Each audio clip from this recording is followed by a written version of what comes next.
주시는 하나님의 말씀은 출애굽기 34장 28절 그리고 35절까지입니다. 모세가 여호와와 함께 40일 40야를 거기 있으면서 떡도 먹지 아니하였고 물도 마시지 아니하였으며 여호와께서는 언약의 말씀 곧 십계명을 그 판들에 기록하셨더라. 모세가 그 증거의 두 판을 모세의 손에 들고 시내산에서 내려오니 그 산에서 내려올 때 모세는 자기가 여호와와 말하였으므로 말미암아 얼굴 피부에 광채가 나나 깨닫지 못하였더라. 아론과 온 이스라엘 자손이 모세를 볼 때에 모세의 얼굴 피부에 광채가 남을 보고 그에게 가까이 하기를 두려워하더니 모세가 그들을 부르매 아론과 회중의 모든 어른이 모세에게로 오고 모세가 그들과 말하니 그 후에야 온 이스라엘 자손도 가까이 오는지라. 모세가 여호와께서 시내산에서 자기에게 이르신 말씀을 다 그들에게 명령하고 모세가 그들에게 말하기를 마치고 수건으로 자기 얼굴을 가렸더라. 그러나 모세가 여호와 앞에 들어가서 함께 말할 때에는 나오기까지 수건을 벗고 있다가 나와서는 그 명령하신 일을 이스라엘 자손에게 전하며 이스라엘 자손이 모세의 얼굴의 광채를 보므로 모세가 여호와께 말하러 들어가기까지 다시 수건으로 자기 얼굴을 가렸더라. 아멘. 모세는 시내산에서 하나님과 함께 40일을 보내며 말씀을 받았습니다. 그리고 오늘 또 다시 본문에서 백성들에게로 내려왔습니다. 올라갔을 때와 내려간 이후에 두 가지 차이가 있는데요. 하나는 돌판입니다. 올라갈 때는 비어있는 돌판을 갖고 갔는데 내려올 때 그 돌판은 채워져 있었습니다.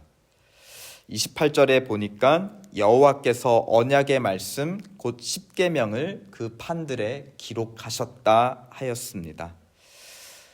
또 차이가 있는 다른 하나가 있다면 모세의 얼굴이었습니다. 29절 얼굴 피부에 광채가 나나 그는 깨닫지 못하였다 하였습니다. 그 앞에 광채가 나는 원인을 명확하게 기록하고 있습니다. 모세는 자기가 여호와와 말하였으므로 말미암아 말하였으므로 하나님과 교제하였으므로 그 얼굴에 피부에 광채가 났다 하였습니다.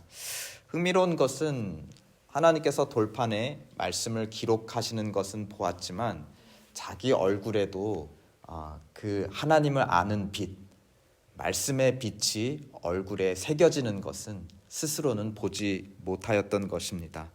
하나님은 돌판에 글자로 말씀을 기록하셨을 뿐만이 아니라 모세 얼굴에도 하나님을 아는 빛을 그 얼굴에 기록해 주셨던 것 같아요. 기록하신 것 같아요. 돌판에만 기록하신 것이 아니라 그것을 받은 모세의 얼굴에도 빛으로 그 말씀을 기록해 주신 것 같습니다. 하나님과 함께한 사람에게는 두 가지 변화의 증거가 있음을 본문은 가르쳐주고 있습니다. 하나님의 말씀이 있고 또 말씀으로부터 그 얼굴에 하나님을 아는 빛이 새어 나온다는 것입니다. 마치 말씀이 씨앗이 되어 자라서 우리 얼굴에 빛으로 열매를 맺는 것입니다. 말씀은 하나님께서 심으신 씨앗이요 그 빛은 말씀으로부터 맺힌 열매, 그 뿌리, 씨앗을 알려주는 증거가 아닐 수 없습니다. 30절에 보면 아론과 온 이스라엘 자손이 모세를 볼 때에 모세 얼굴의 피부에 광채가 남을 보고 가까이 하기를 두려워하였다 하였습니다. 그러니까 자기들이 알던 그 모세가 아닌 마치 다른 존재인 것 같다는 것이죠. 31절에 모세가 부르니 그제서야 지도자들이 가까이 나왔고 32절에 그 지도자들의 모습을 보고 더 멀리 있던 백성들도 모세 가까이 나왔다 하였습니다. 32절 모세는 받은 말씀을 지도자들과 백성에게 전합니다. 흥미로운 것은 이때 모세는 수건으로 얼굴을 가리지 않고 빛이 나는 얼굴 그대로를 비추며 말씀을 함께 증거했습니다. 하나님의 말씀과 또 하나님의 빛이 함께 증거되는 것입니다. 들리는 증거와 보이는 증거가 함께 가는 것입니다. 33절 하지만 말하기를 그치자 하나님의 말씀을 다 전하고 그치자 모세는 그제서야 수건으로 가립니다. 마치 말을 전할 때 입을 열고 말을 전하듯이 말씀을 전할 때 얼굴도 열고 그 빛과 함께 말씀을 전했다. 그러나 말씀을 다 그칠 때에 입을 닫듯이 얼굴도 가렸다라는 것입니다. 이후에도 산에서 내려온 이후에도 마찬가지였습니다. 34절에 보면 아직 성막이 있기 전 모세가 하나님을 만난 장소가 회막이었는데요. 회막에 들어가서 하나님 앞에서 말씀을 받을 때에도 그는 수건을 내리고 걷고 맨 얼굴로 그 빛을 받습니다. 또 회막에서 나와 사람들 앞에 받은 말씀을 전할 때에도 수건으로 가리지 않고 맨 얼굴로 그 하나님을 아는 얼굴빛을 그대로 나타냅니다. 그러나 35절에 보면 모세가 여호와께 말씀을 받으러 들어가기까지는, 그러니까 말씀을 받고 또 전할 때 이외에는 어떻게 했다는 것입니까? 다시 수건으로 자기 얼굴을 가렸더라 하였습니다. 다른 걸 할 때는 자신을 감춘 것, 자기에게서 나오는 빛을 확 드러내고 다니는 거가 아니라 철저히 감추고, 언제만 드러냈다라는 것입니까? 하나님의 말씀을 받고 전할 때에만.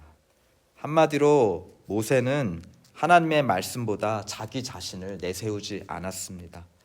말씀 뒤에 자신을 감추었고 철저히 말씀을 받고 전하는데 자신을 헌신했다라는 것입니다. 한마디로 모세는 말씀의 종이었습니다. 그는 하나님의 종이었는데 하나님의 종이 무엇에 지금 헌신하고 있는, 오롯이 헌신하는 모습입니까? 말씀을 받고 전하는데, 즉 하나님의 종이라는 것은 말씀의 종입니다. 왜냐하면 신에서 하나님께서 얼굴이 아닌 등을 보여주셨죠. 얼굴을 보면 아무도 살자가 없기 때문입니다. 그래서 하나님은 지나가시면서 여호와라 여호와라 선하시고 노하기를 더디하시고, 그렇죠? 천대까지 용서를 베푸나 그러나 악은 3대까지만 보응하시는 그 하나님의 본체를 말씀으로 드러내셨습니다. 그로 말미암아 40일 주야를 먹지 않고도 모세는 그 말씀으로 살 수 있었고 도리어 얼굴에 광채가 났다는 것입니다. 하나님은 말씀으로 우리와 함께 하십니다. 또 그 말씀이 우리를 빛나게 변화시켜 주신다는 것을 오늘 모세를 통해 가르쳐 주고 있습니다. 오늘 우리 기도하는 중에 하나님과 교제함으로, 하나님과 말함으로 하나님을 아는 광채가 우리 얼굴과 온 몸에 새겨지게 하시옵소서. 우리 마음의 말씀이 하나님으로 받은 말씀이 새겨지게 하시고 그 말씀이 자라 우리 온 몸에 빛이 나게 하시며 그 광채로 말미암아 우리가 전하는 말씀마다 능력이 있게 하시옵소서. 이 시간 함께 기도하겠습니다.